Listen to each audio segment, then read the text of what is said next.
Right now, as you are listening to this, your phone probably knows more about your daily habits than, like, your own spouse does. Yeah, that's almost definitely true. I mean, it knows your unspoken anxieties. It knows your exact physical movements throughout the day. It literally knows how fast your heart was beating when you read that one stressed out email this morning. Exactly. And it knows how long you hovered your thumb over some like controversial search term before you decided to just delete it. Right. It knows exactly where you sleep. It does. And yet, if you were to stand up today and just demand that the companies and the systems tracking you immediately stop looking at that data, People would look at you like you're crazy. a massive portion of society would look at you with like really deep suspicion. They would narrow their eyes and ask the question that has pretty much defined our modern era. Why? What are you hiding? Right. What are you hiding? Welcome to this custom-tailored deep dive. If you're joining us, you are the kind of person who wants to get past all the surface-level talking points and really understand the hidden mechanics shaping our lives. Yeah, we're glad you're here. Because today, we are tearing into this really fascinating collection of notes. It's simply titled Yapıştırılan metnin, which translates to pasted text. Great. And it's this profound examination of a fundamental modern anxiety, which is privacy an inherent human right, or is it just this like temporary privilege that society grants us when it's convenient? And, this isn't just some abstract legal debate. No, not at all. The source material we're looking at today immediately grounds us in the visceral psychological reality of what it actually feels like to be watched. Yeah, it really does. It points at something that we all kind of instinctively know, but we rarely actually articulate out loud. Which is? That a life with zero privacy doesn't feel transparent. It doesn't feel like liberating or freeing. No, it feels incredibly exposed. Exactly. It feels controlled. When you strip away a person's ability to hide, you aren't making them more honest. You are making them fundamentally more anxious. Okay, let's unpack this. Hmm. Because the notes present us with this core tension right out of the gate. Right? On one side, you have this defiant, almost desperate declaration, I have a right to my private life. Yeah. And pushing back immediately against that is that suspicious challenge we mentioned earlier. If you have nothing to hide, why worry? It's the classic trap. But before we can even referee that fight, we really have to talk about the physical proof of our need for privacy. Because, I mean, it's everywhere. It is deeply embedded in our biology and like our daily architecture. Yeah. The text highlights this beautifully. Just think about your everyday behavior. We build walls. We put locks on our doors. Exactly. We draw the blinds when the sun goes down. When we're having a sensitive conversation in a crowded cafe, what do we actually do? We physically lean in. We lean in and we lower our voices. Right. We keep journals in encrypted files or, hidden drawers. We possess this inherent baseline drive to curate what the world gets to see. It's basically a biological survival mechanism to control our exposure to the environment. Absolutely. Which brings us to the central thesis I really want you, the listener, to hold on to as we navigate this deep dive. Yeah, this is key. Are we treating privacy like a human necessity, something as essential to our psychological survival as like water is to our physical survival? Or are we treating it like a conditional lease? Right. Something we just rent from tech platforms and employers. Who can revoke it the second they want to monetize our habits or monitor our productivity? Yeah, exactly. So to even begin answering that, we have to stop using the word privacy as just a synonym for secrecy. Yes. That is the first major intellectual hurdle the source material clears for us. Because people do that all the time. Right. All the time. But if we equate privacy with keeping secrets, we've basically already lost the argument. Because secrecy implies deception. Right. It implies you're doing something wrong. So the text forces us to break this concept down into 4 distinct pillars. 4 pillars. Okay. And this is vital because when people say, privacy is dead, they usually only mean one of these pillars. So what's the first one? The first pillar is physical privacy. Okay. This is the most ancient, intuitive form. It is the control over your bodily autonomy and your immediate surroundings. So like your physical person, your bedroom, your home. Your personal space, yeah. It is the fact that a stranger cannot legally just walk through your front door and sit on your couch because they feel like it. Exactly. It's the closed door of the bathroom. Right. The physical barrier. But then the text introduces the second pillar, Mhm. which is where the modern world has really blown the concept wide open. And that is? Informational privacy. Informational, right. This is control over your personal data. We are talking about your text messages, your GPS location history, Your medical your records. financial transactions, and your late-night browsing habits. Basically, the invisible exhaust we leave behind every single second of the day. That's a great way to put it. Invisible exhaust. Because you don't even have to actively do anything to generate this, right? Your smartwatch is generating informational data while you are dead asleep. Yeah, your pulse, your sleep cycles, it's all data. And that data flow brings us directly into the third pillar, which the text calls decisional privacy. Decisional privacy. Okay, this one is often completely overlooked, isn't it? Completely overlooked, but it is deeply profound. So how do the notes define it? Decisional privacy is the freedom to make personal, life-altering choices without intrusive monitoring or interference. Give me a tangible example of that, because it sounds a little bit abstract. Okay, imagine you are trying to make a deeply difficult life choice. Maybe you are considering leaving your religion, Okay. or you are contemplating a divorce, or researching a highly stigmatized medical procedure. Oh, wow. Decisional privacy is the space to weigh those options, to grapple with the doubt and the fear. Without feeling like a committee is watching your search history and evaluating your thought process in real time. Exactly. Okay, think about how paralyzing that would be.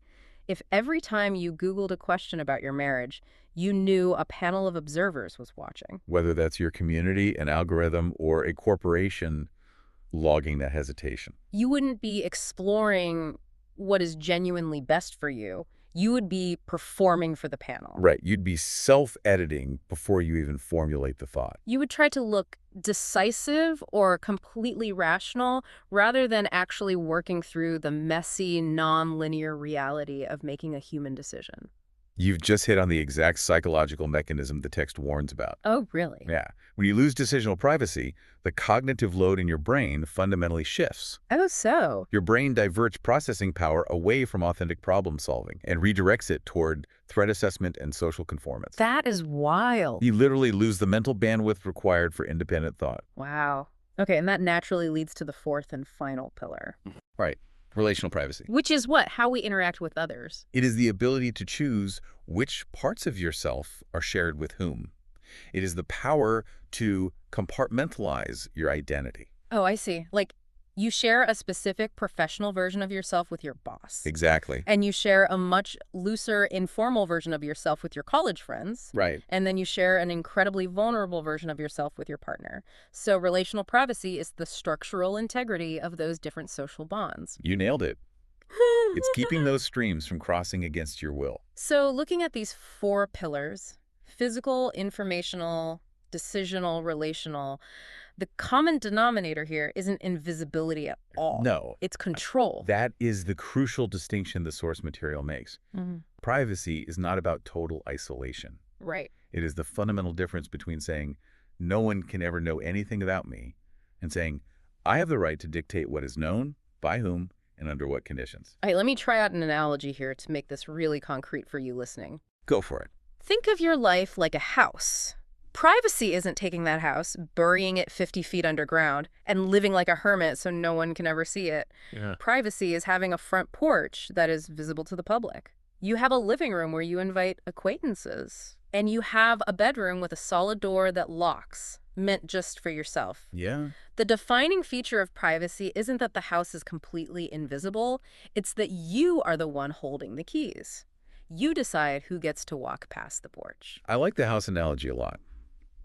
But if we apply the source material's warnings about the digital age, we have to admit that the house analogy is actually fundamentally flawed today. Wait, how so? Because in the modern digital ecosystem, the architect who built your house kept a master key. Oh, man. And they are actively renting out peepholes in your living room to third-party advertisers. That is a terrifying thought. Your locked bedroom door isn't made of wood anymore, it's made of two-way glass. You might feel like you are alone in the house, but the structural reality of the environment means you are always observable. Which is terrifying when you connect it to the concept of personhood. Because the source material makes this really profound statement. A human being is not just public information. Yes. It argues that we need an inner room, like a psychological sanctuary, to protect our very personhood. And why do we need that inner room? The text explains that humans require unobserved space to experiment with identity, Yeah. to feel emotions without having to perform them for an audience, and crucially, to make mistakes without instant, permanent exposure. What's fascinating here is how the text dives into the psychological impact of surveillance. And it's not just about feeling creeped out. No, it's way deeper than that. It fundamentally alters human behavior. When you know you are being watched, your life ceases to be an authentic experience and it just becomes a performance. You stop living and you start acting. Exactly. A sociological term for this is the panopticon effect. Right, the prison thing. Yeah, it originates from a prison design, where the inmates could be watched by a single guard in the central tower at any moment. But they could never actually see the guard. Right, because they never knew exactly when they were being watched. They had to assume they were being watched all the time. Which is exhausting just to think about. And the result? The inmates started policing their own behavior. The external guard wasn't even necessary anymore. The inmates internalized the surveillance. They became their own jailers. Precisely. And the source notes apply this directly to our daily lives and our freedom. Okay. It argues that privacy isn't just a nice-to-have luxury that sits adjacent to freedom. Privacy is the absolute prerequisite for freedom. Because if you know every digital move you make is tracked, recorded, and permanently stored, you are just less likely to speak honestly. You're less likely to explore unpopular ideas. You are less likely to dissent against the status quo. Because the risk of stepping out of line is documented forever. Right. It creates a massive chilling effect. Yeah, the mere presence of surveillance, even if the government or the corporation isn't actively punishing you in this exact moment, creates a culture of self-censorship. Without that unobserved space, authentic, divergent living basically becomes impossible. Exactly. Okay, I have to jump in and play devil's advocate here, because I know exactly what some of you listening are thinking right now. Let's hear it. You're thinking, wait a minute. If knowing you're on a stage makes you behave better, why is that bad? Right. Doesn't a little societal pressure keep people in line? If you are a good person doing good things, why do you need to hide in an unobserved space? That is absolutely the most common counterargument, and the source material provides a really devastating rebuttal to it. What does it say? The text asks us to look at who actually benefits from a society of total exposure and who is destroyed by it. Okay.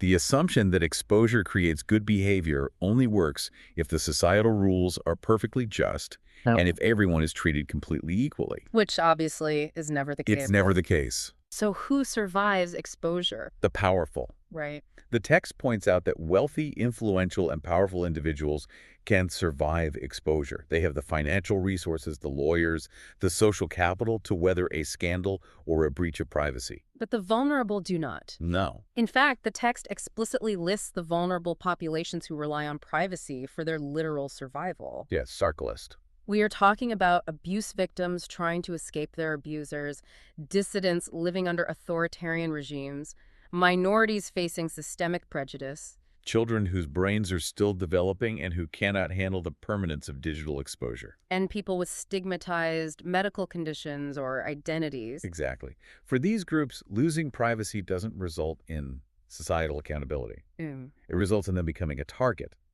If you are a political dissident, exposure doesn't make you behave better. It gets you thrown in a black site. Wow. If you have a stigmatized illness, exposure makes you vulnerable to losing your job or being socially ostracized.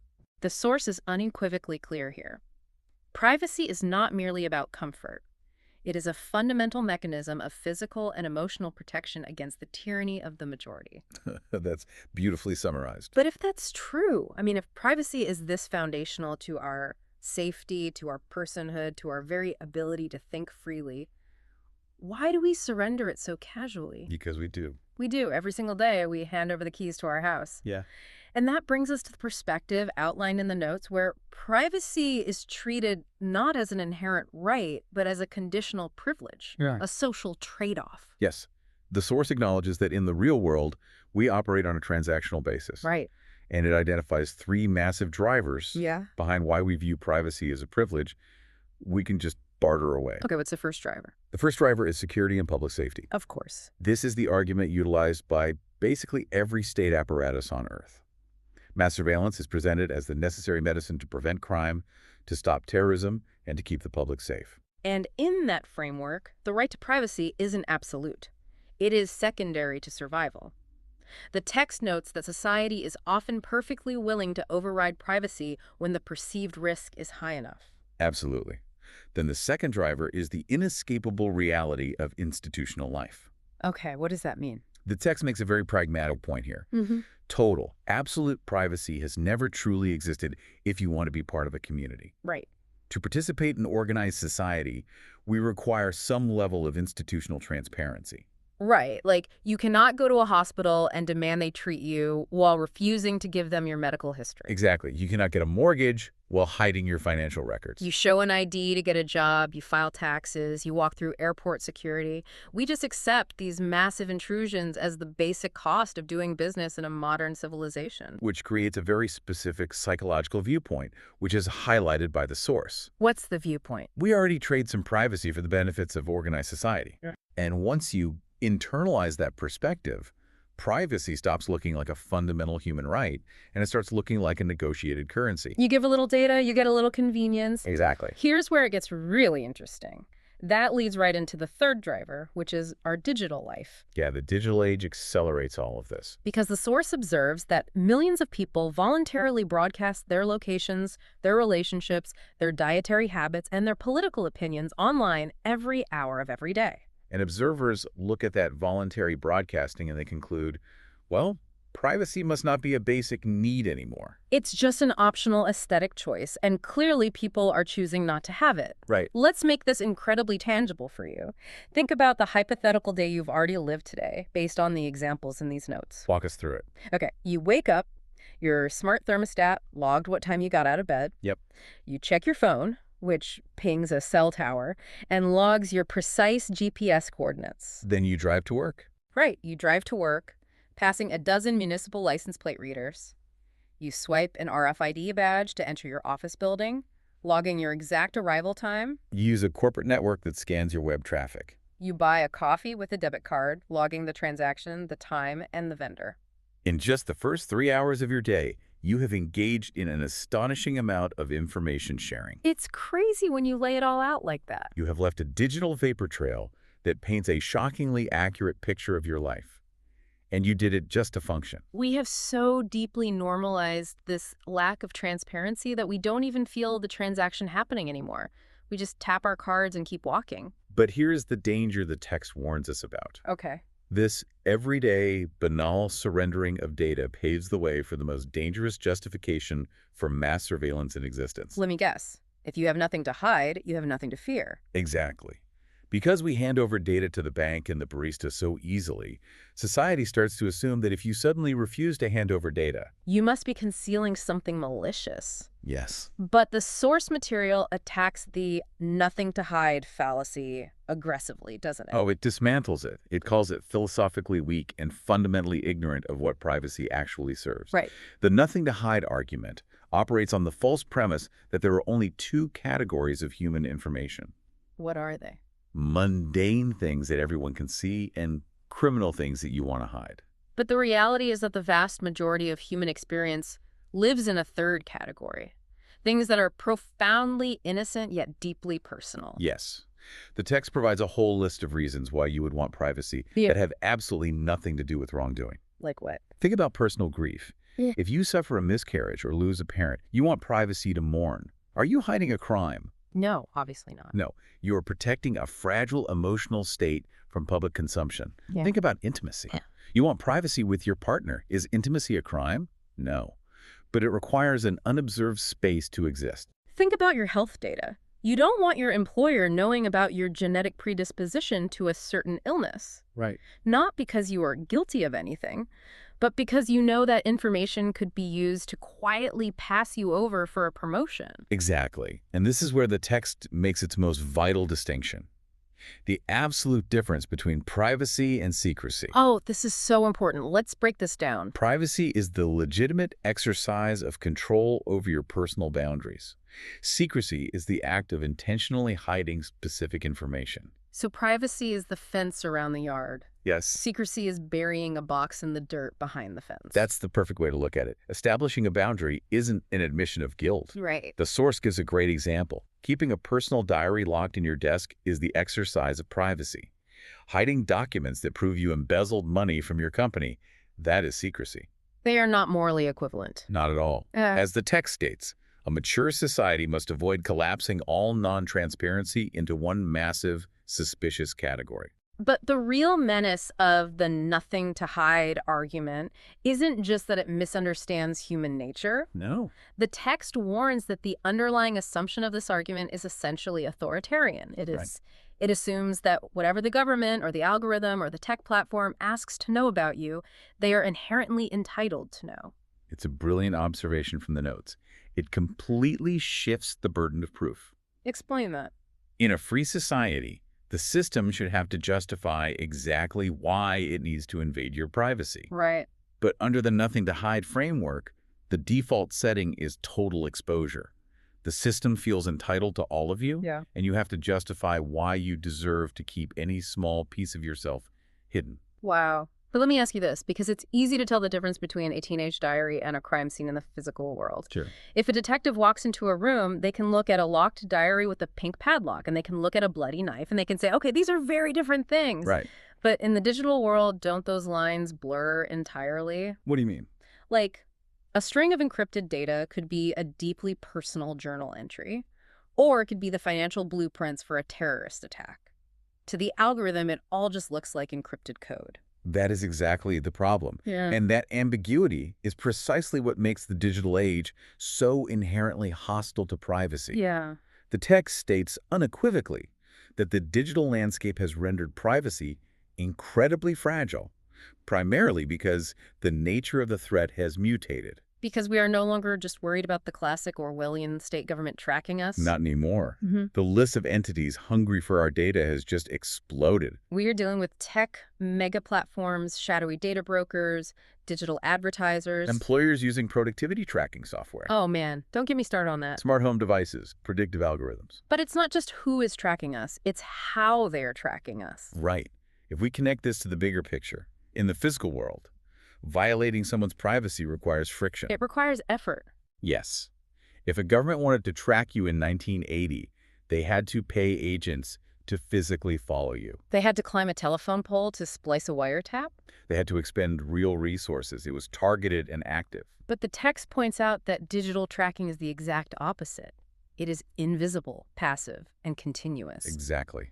It operates on a dragnet principle. Through your search queries, your clicks, your digital purchases, Your facial recognition scans at the airport. your social networks, Oh. you are being continuously mapped without anyone having to expend individual effort. You don't have to act suspiciously to warrant surveillance. You merely have to exist in the modern ecosystem, Which brings us to the most infuriating part of this whole debate, which is... the illusion of consent. Oh, Earlier, we talked about how people voluntarily share things online, making privacy look optional. right. But the source absolutely shreds the concept of voluntary consent in the digital age. The text makes a really profound observation here. A right that cannot realistically be exercised in daily life starts to become a legal fiction. Yes, it argues that choosing to give up your privacy to systems that you can barely avoid is not a free choice. It is not an informed choice. Imagine you need an email account to apply for a job, to get a bank account, to basically exist in society. Right. And the only major email providers available explicitly state in their 50-page terms of service that they will scan your private messages to build a behavioral advertising profile on you. Right. And your only alternative is to simply not have an email account, which means you cannot get a job. That isn't a choice. That is coercion disguised as a contract. It's like being forced to sign a contract written in a language you don't speak in a room you aren't allowed to leave, while someone tells you that if you don't sign it, you are banished from participating in the economy. Yeah. And then, when you inevitably sign it just to survive, the tech company holds up the paper and says, well, you agreed to this. Did you really? Legally, yes. Morally and practically, no. You surrendered under duress. The source material defines what genuine, meaningful consent actually requires. And it requires three things. Okay, what are they? First, understanding what you're agreeing to. Second, having real, viable alternatives. And third, maintaining ongoing control over the agreement. None of which we have when we click I agree on a 70-page software update on our phone. Exactly. And the text warns that if we accept this illusion of consent, privacy is systematically eroded while appearing formally optional. Right, the framework of freedom is maintained. You chose to click agree, but the substance of the right is completely gutted. The passive nature of this tracking strips away our decisional and informational privacy so smoothly that we don't even notice the blood loss. So we find ourselves backed into a really difficult corner here. What do you do? Because if absolute hermetically sealed privacy is a myth, since we need to participate in society, go to hospitals, and use banks, Right. but the current digital erosion where everything is tracked continuously is unacceptable and coercive, where is the middle ground? It's the multi-trillion-dollar question. Can privacy be limited in a way that doesn't just destroy the human spirit? This is where the source transitions from diagnosing the disease to prescribing a framework for boundaries. Okay. It acknowledges a fundamental reality of law and ethics. Even the most basic human rights are rarely absolute. Right. We all agree on freedom of speech, but we also agree that you cannot yell fire in a crowded theater to cause a panic. There are always limits. Precisely. And the text provides specific, extreme cases where a democratic society generally accepts that privacy must be breached. What kind of cases? These are high-stakes scenarios. Right. Credible, targeted criminal investigations with probable cause, immediate child protection cases, Okay. urgent, fast-moving public health crises, like contact tracing during a lethal pandemic, or imminent threats of mass violence. So in these specific scenarios, the right to privacy can be temporarily or narrowly superseded by the right to life and safety. Yes, a mature view of privacy accepts that it is a basic right, but not an unlimited one. However, the source doesn't just hand the government a blank check, does it? Oh, absolutely not. It builds a massive fortified wall around those exceptions. Okay, let's look at that wall. It states that to prevent the right of privacy from becoming totally hollow, any limits imposed by an authority must meet incredibly high, rigorous standards. And it lists 5 specific, non-negotiable safeguards that must be present before privacy can be breached. Let's walk through these. Okay, the first safeguard is necessity. Necessity. Right. Is invading this person's privacy absolutely, demonstrably required to solve the immediate problem? Or is it just the easiest route? Meaning, could you get the information another way that is less invasive? Exactly. The second safeguard is proportionality. Yeah. Is the scale of the privacy invasion balanced against the severity of the threat? Give me an example of proportionality failing. You don't wiretap an entire neighborhood's phone lines for a year to catch a single teenager who is jaywalking. Right. The invasion must match the gravity of the threat. The third safeguard is accountability. Which means? If the state or the corporation invades your privacy, is there a specific human being or agency legally responsible for that action? You can't just have faceless algorithms deciding to breach privacy. Fourth is transparency, and this one is interesting. It is. While the investigation itself might be secret, the overarching rules, capabilities, and statistics of the surveillance eventually must be made known to the public. We need to know what the system is capable of doing, even if we don't know who they are doing it to today. Exactly. And the fifth, perhaps most crucial safeguard, is legal oversight. Right. It is an independent, neutral body like a judge with no stake in the investigation, reviewing the necessity of the invasion before it happens. Because if the police can just approve their own warrants, the system falls apart. Right. And the text issues a severe warning about what happens when those 5 safeguards are ignored. It's a phenomenon called mission creep. Mission creep. It states that without strict oversight, an exception made for a genuine, terrifying emergency slowly and inevitably becomes the permanent everyday rule. Because the question the source wants us to ask isn't the binary simplistic question. Can privacy ever be limited? No, that's the wrong question. The right question is, under what specific conditions, authorized by whom, and restrained by what safeguards, can privacy be limited? It is entirely about establishing and defending boundaries against institutional overreach. Which makes me want to pause and ask you, the listener, to look at the history of the last 20 years. Yeah. When society or a government or a massive tech platform asks you for an exception to your privacy, maybe to fight a new security threat or to offer you a highly convenient new app feature, do you genuinely trust that they will give that privacy back once the crisis is over or the feature is normalized? The text and history suggest that power, once granted, rarely relinquishes itself voluntarily. It never does. The infrastructure of mass surveillance, once it is built and justified for an emergency, is simply too tempting to dismantle. And it's repurposed. Right. It stops being a tool for emergency intervention, and it becomes a tool for everyday societal management. So what does this all mean? We have journeyed through the biology of closed doors, the psychology of the inner room, the dangers of the nothing to hide fallacy, and the incredibly murky waters of digital consent. We've covered a lot. Let's synthesize this deep dive.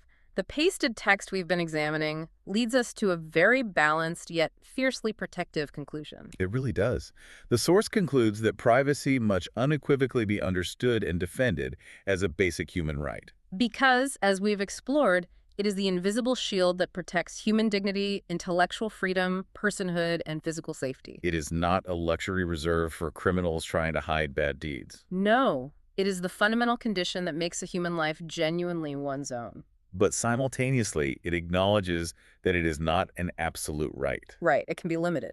But only in excruciatingly narrow cases, for profound reasons, and crucially, only under those 5 strict conditions we talked about: necessity, proportionality, accountability, transparency, and oversight. And this is where the source highlights the ultimate existential danger we are facing as a species. Yeah, this part gave me chills. Because the real threat isn't just that a corporation might read your embarrassing emails, or that a targeted ad might know you are pregnant before you tell your family. As creepy as that is. Yeah. The profound, society-altering danger comes when privacy is fundamentally downgraded in the human consciousness. When we stop viewing it as a right to be fiercely protected and start treating it as a minor inconvenience. A trivial currency to be surrendered whenever a government demands compliance or a tech platform offers a slight bump in convenience. The source ends with a chilling realization about what happens when that psychological shift becomes permanent. What happened? When privacy is completely eradicated, the text says, people are no longer simply living. They are being managed. Like inventory in a warehouse. Like predictable data points in an algorithm's ledger. Wow. When you are perfectly observable, you Yeah. can be perfectly predicted. And when you can be perfectly predicted, you can be perfectly controlled. You cease to be an autonomous human being with an unpredictable inner life, and you become a managed asset. Yes. Which brings us right back to our starting point. Right. The tension between needing a private life and the modern demand for total transparency. I want to leave you with a final thought, building on everything we've uncovered today, but looking slightly over the horizon. I'm ready. We've spent this entire deep dive talking about protecting privacy for ourselves. We've talked about our inner rooms, our decisions, our consent. Right. But here is something to mull over tonight, something that takes this anxiety to an entirely new level. Okay. What happens to the next generation? Because if we raise children in a society where total digital surveillance is the absolute baseline, where their baby monitors are connected to the cloud, their school tablets track their eye movements to gauge attention, and their social lives are entirely quantified on permanent ledgers before they even hit puberty. Will they even possess the psychological concept of an inner room? Exactly. If a human being has never once experienced the profound, slightly terrifying but ultimately liberating sensation of being truly, completely unobserved, will they even know what privacy is? Or are we, through our passive acceptance of these trade-offs, evolving into a species that literally does not know how to be alone? It's a heavy thought to leave you with, but it's one we all need to be thinking about. Thank you for joining us on this deep dive into these fascinating notes. It's been a great conversation. Stay curious, keep fiercely questioning the systems around you, and whatever you do, hold on to the keys to your own house.